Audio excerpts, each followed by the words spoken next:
بسم اللہ الرحمن الرحیم، السلام علیکم، آپ کو خوش آمدید کہتے ہیں بول نیوز ہیڈ کوارٹرز میں۔ میں ہوں آپ کے ساتھ سلمان مرزا، میں ہوں شائستہ شہزاد اور میں ہوں آمنہ اکرم۔ ہیڈ لائنز آپ نے جانی، بلٹن میں بات ہوگی۔ ورلڈ ٹی20 کپ کے حوالے سے آپ کو خبر دیں، نیا چیمپئن مل گیا ہے آسٹریلیا، پہلی بار ٹی20 انٹرنیشنل کا نیا کنگ بن گیا۔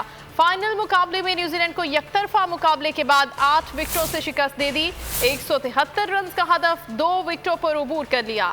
مچل مارش نے 77 اور ڈیوڈ وارنر نے 53 رنز کی دھواں دھار اور میچ وننگ اننگز کھیلی۔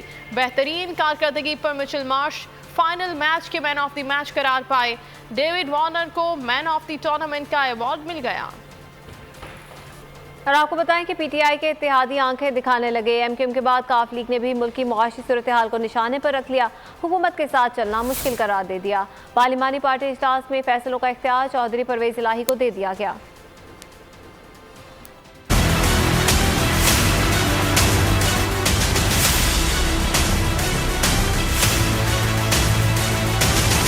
پارلیمان سے قانون سازی حکومت کے لیے چیلنج بن گیا۔ اتحادیوں نے حکومتی حکمت عملی پر سوال اٹھا دیا۔ لاہور میں مسلم لیگ کاف کی پارلیمانی پارٹی کا اجلاس ہوا۔ چودھری پرویز الہی نے اجلاس کی صدارت کی۔ تمام ارکان نے چودھری شجاعت حسین کی صحت یابی کے لیے دعا کی۔ اجلاس میں مسلم لیگی ارکان اسمبلی نے بڑھتی ہوئی بے روزگاری اور مہنگائی، ڈالر، پیٹرول، بجلی اور گیس کی بڑھتی ہوئی قیمتوں اور امن و امان کی ابتر صورتحال پر بھی تشویش کا اظہار کیا۔ اعلامیے میں کہا گیا کہ ان تمام وجوہات کی بنا پر حکومت کے ساتھ چلنا مشکل ہوتا جا رہا ہے۔ عوامی نمائندے اپنے حلقوں میں عوام کا سامنا کیسے کریں گے؟ عام آدمی اذیت میں مبتلا ہے، جبکہ حکومت عوامی مشکلات کے تدارک میں ناکام دکھائی دیتی ہے۔ اعلامیے میں مزید کہا گیا کہ حکومت نان ایشوز کو ایشو بنا کر عام آدمی کے زخموں پر نمک چھڑک رہی ہے۔ عام آدمی کو ریلیف نہ دیا گیا تو حالات مزید بگڑیں گے۔ حکومت سنجیدگی سے ان تمام ایشوز کا فی الفور ازالہ کرے۔ تمام ارکان اسمبلی نے فیصلوں کا اختیار چودھری پرویز الہی کو دے دیا۔ اجلاس میں وفاقی وزراء طارق بشیر چیمہ، مونس الہی اور سینیٹر کامل علی آغا شریک ہوئے۔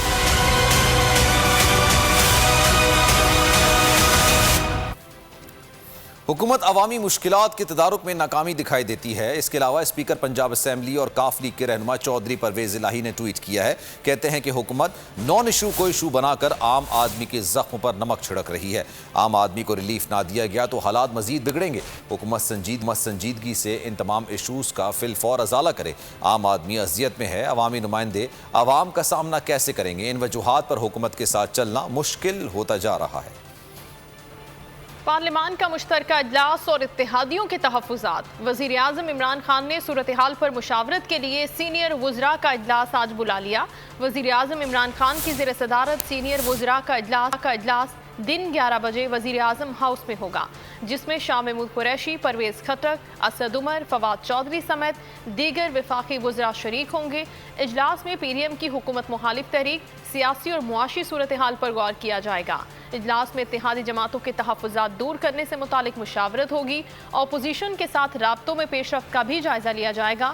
انتخابی اصلاحات، الیکٹرانک ووٹنگ مشین اور دیگر بلوں کی منظوری کے حوالے سے حکمت عملی طے کی جائے گی۔ حکومت کے تیار کردہ مسودے پر قانون سازی میں ساتھ نہیں دیں گے، لیکن حکومت ہمارے مطالبات مانے۔ اپوزیشن کی اسٹیئرنگ کمیٹی کے اجلاس میں خط کا جواب آج ہی تیار کرنے کا فیصلہ کیا گیا۔ اسٹیئرنگ کمیٹی میں حکومت اتحاد میں بھی قدغن لگانے پر بات ہوئی۔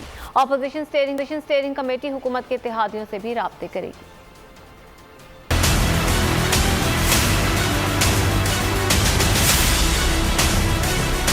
اپوزیشن کسی ایک شخص کے لیے بنائے قانون پر حکومت کا ساتھ دے گی، یہ تو کبھی نہیں ہوگا۔ قانون کو بہتر بنانے پر بات ہو سکتی ہے، بدتر بنانے پر نہیں۔ اپوزیشن اسٹیئرنگ کمیٹی کے اجلاس میں اسپیکر کے خط پر فیصلہ کر لیا گیا۔ اجلاس میں اس بات پر اتفاق کیا گیا کہ حکومت چیئرمین نیب کی تقرری کے معاملے میں آئین کی روح کی خلاف ورزی چاہتی ہے۔ اجلاس میں الیکشن کمیشن ممبران کی تقرری کے ارکان میں تبدیلی پر بھی غور کیا گیا۔ چیئرمین سینیٹ کی جانب سے کمیٹی ارکان کی تبدیلی کا نوٹیفیکیشن مسترد کر دیا گیا۔ کمیٹی ارکان نے کہا کہ حکومت نے جان بوجھ کر 2 ایسے ارکان کو شامل کیا جو الیکشن کمیشن کو دھمکیاں دیتے رہے۔ ای سی پی کو آگ لگانے کی بات کرنے والے الیکشن کمیشن میں ہی پیشیاں بھگت رہے ہیں۔ کمیٹی میں ایم کیو ایم اور کاف لیگ کی نمائندگی ختم کرنے پر تحفظات کا اظہار کیا گیا۔ فیصلہ ہوا کہ اسٹیئرنگ کمیٹی اس معاملے پر کاف لیگ اور ایم کیو ایم کے ساتھ بھی رابطہ کرے گی۔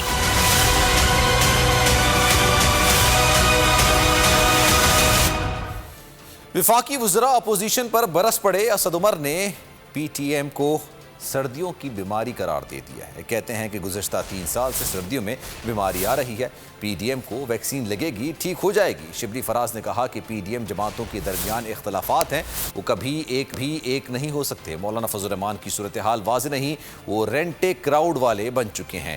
فرخ حبیب نے کہا کہ پاکستان کی 2 جماعتوں نے 30-40 سالوں میں اداروں کی تباہی کر دی۔ نواز شریف جن کو سزا مل چکی وہ پلیٹلیٹس کے پیچھے چھپ جاتے ہیں۔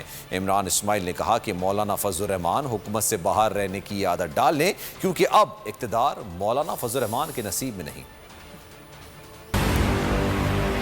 اچھا، یہ کہانی جو ہے نا ہر 3 مہینے کے بعد شروع ہوتی ہے۔ ہمیں ہر 3 مہینے کے بعد یہی بتایا جاتا ہے کہ حکومت جو ہے وہ ختم ہونے والی ہے اور بس ابھی گئے اور عمران خان وہ جانے والے ہیں۔ کو پتہ ہے کہ پاکستان میں یا دنیا میں اور جگہ بھی جب سردیاں آتی ہیں تو سردی کے ساتھ ساتھ بیماریاں آتی ہیں، زکام آتا ہے، نزلہ آتا ہے، کھانسی ہوتی ہے۔ اسی طریقے سے پچھلے 3 سال سے سردیاں آتی ہیں تو یہ پی ڈی ایم والی بیماری بھی آ جاتی ہے۔ یہ بھی فروری مارچ تک پھر انشاءاللہ تعالیٰ ان کی ویکسین لگ جائے گی، واپس چلے جائیں گے۔ پی ڈی ایم کی جو سچویشن ہے، صورتحال ہے، وہ تو یہی ہے کہ وہ آپس میں ان کے اس قدر شدید اختلافات ہیں کہ وہ اس میں اکٹھے ہو ہی نہیں سکتے، اور اگر اکٹھے ہوں گے بھی تو وہ برائے نام ہے۔ اور اس کے علاوہ جو باقی مولانا فضل الرحمان ہے وہ تو جسے کہتے ہیں وہ رینٹا کراؤڈ والے وہ بن چکا ہے، ایک شخصیت بن چکی ہے۔ یہ پوری دنیا کے اندر کسی جگہ ایسا نہیں ہوتا۔ وہ ملک سے باہر چلے جاتے ہیں، ملک سے باہر جا کے بیٹھ جاتے ہیں، پلیٹلیٹس کے پیچھے چھپ جاتے ہیں، بیماریوں کے پیچھے چھپ جاتے ہیں، یہاں کبھی سٹیز کے پیچھے چھپ جاتے ہیں یا کبھی التواؤں کے پیچھے چھپ جاتے ہیں۔ مریم صفدر اپنے کیس میں 12 بار التوا لے چکی ہیں۔ میرا خیال ہے مولانا صاحب اور ان کی سیاست تو آلریڈی غرق ہو چکی ہے۔ اب وہ یہ جو مشورے دے رہے ہیں وہ کسانی بلی کھمبا نوچے والی کہانی ہے، تو ہم یہ تماشا دیکھ ہی رہے ہیں پچھلے 3 سال سے، اور اگلے 30 سال تک یہی تماشا دیکھتے رہیں گے۔ اصل میں مولانا صاحب کو اقتدار سے باہر رہنے کی عادت نہیں ہے، لیکن میرا یہ ان کو مشورہ ہے کہ آپ عادت ڈال لیں، اقتدار اب آپ کے نصیب میں ہے نہیں۔ وزیراعظم عمران خان مجھ پر کرپشن ثابت کر دیں تو سیاست چھوڑ دوں گا۔ نون لیگی رہنما احسن اقبال کے ناروال میں میڈیا سے گفتگو، بولے یوں لگتا ہے کہ اس ملک میں کوئی حکومت نہیں ہے، ایماندار ہوتے تو چینی، بجلی، گیس کو سستا کر کے دکھاتے۔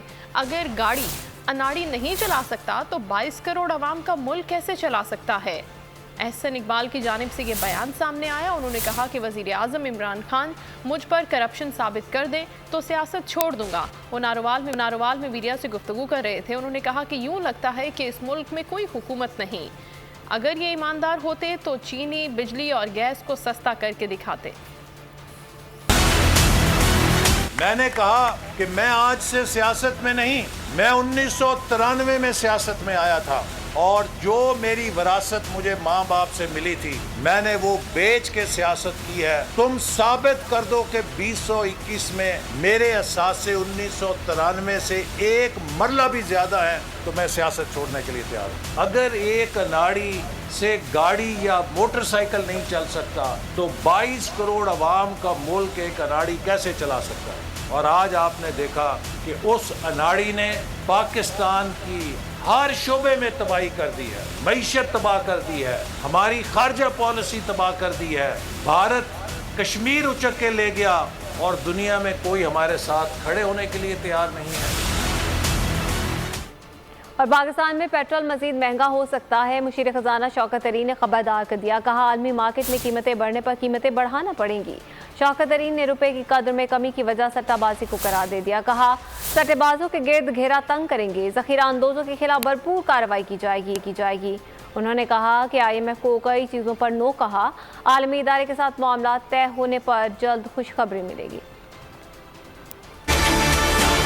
ہم یہ کر رہے ہیں جہاں جہاں ہم کر سکتے ہیں ہم اس کو نیچے لانے کی کوشش کر رہے ہیں۔ آپ نے دیکھا ہوگا $42 جو ہے تیل کی پرائس بڑھ گئی ہے، $42 سے $87 پہ، اس کا مطلب 100% بڑھی۔ ہم نے جو آپ کے پیٹرول پرائسز ہیں اپنا جو ٹیکسز کم کریں، ہم نے اس کو صرف میرے خیال 34 کے 40% بڑھایا، تو 60% ہم نے ابزارب کیے۔ اس وقت مسئلہ ہے، لیکن یہ وہ چیزیں جو ہمارے پاس نہیں ہیں ہمیں لانی پڑیں گی۔ دوسرا ایلیمنٹ جو اس وقت انسرٹینٹی کریٹ کر رہا ہے اور وہ ہے ہمارا IMF IMF کا پروگرام کہ بھائی IMF کا پروگرام آپ اکتوبر کی پہلی سے آپ نے شروع کیا ہوا، ابھی تک کیا ہو رہا ہے کیا آپ کو میں کہنا چاہ رہا ہوں کہ ہم وہاں اس منزل پہ آلموسٹ پہنچ گئے انشاءاللہ. وہ میں نہیں اناؤنس کر سکتا ہوں، وہ IMF ہی کرے گا. تو آپ یہ خوشخبری بھی اب سن لیں گے. ہم نے ڈیسائیڈ کیا کہ ہمیں انکلوسیو اینڈ سسٹینیبل گروتھ چاہیے. 4-5 سال کی یہ نہیں چاہیے، ہمیں ترقی چاہیے کم از کم 20 سے 30 سال تک. اور آپ نے 6 سے 8% گروتھ کرنی ہے اگر اپنے اس اکانومی میں، تو ریونیو آپ کو 20% ہونے چاہیے آپ کی GDP کے. تو ہم نے گرو کرنا ہے اس ٹیکس ٹو GDP کو تقریباً 6 سے 7 سال میں ہم اس کو 20% پہ لے کے جائیں گے. سبسکرائب کریں اور بیل دبائیں تاکہ کوئی خبر رہ نہ جائے.